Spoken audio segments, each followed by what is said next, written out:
Ever wonder how the Bible, one of the most influential books in human history, actually came to be?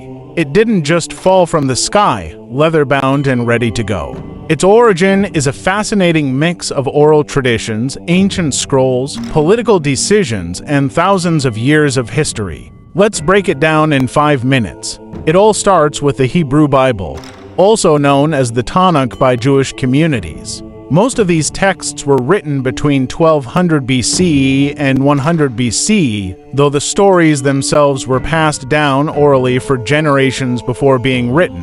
The first parts, likely Genesis, Exodus, Leviticus, Numbers, and Deuteronomy, what Christians call the Pentateuch and Jews call the Torah. These books were likely compiled during or after the Babylonian exile around the 6th century BCE. Other books like Psalms, Proverbs, and Isaiah were added over time, forming a wide-ranging collection of law, prophecy, poetry, and history. Fast forward to the 1st century CE. After the life, death, and resurrection of Jesus of Nazareth, his followers began spreading his teachings. At first, these were shared orally, then later written down in letters and gospels. Paul's letters or epistles, written around 50 to 60 CE, are actually the oldest parts of the New Testament. The 4 Gospels Matthew, Mark, Luke, and John were written between 70 and 100 CE. Other books, like Revelation, came a bit later.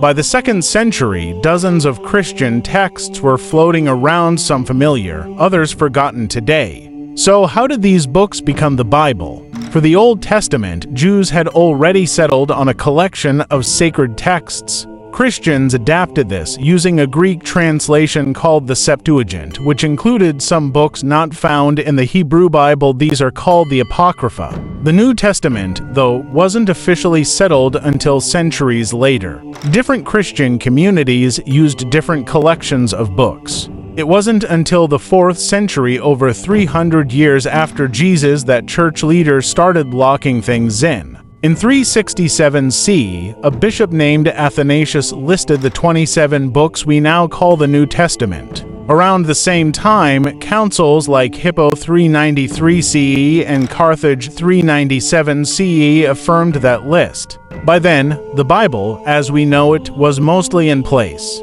At first, most Bibles were in Greek or Latin, only readable by scholars or priests. But in time, people wanted it in their own languages. In the 1300s, John Wycliffe translated the Bible into English illegally. In the 1500s, Martin Luther translated it into German, sparking the Protestant Reformation. The famous King James Bible was published in 1611, becoming one of the most influential English texts ever written. So, to recap, it's not just a book, it's a library, a timeline, and a window into ancient worlds. And whether you believe in it as sacred or see it as a cultural artifact, there's no denying its impact.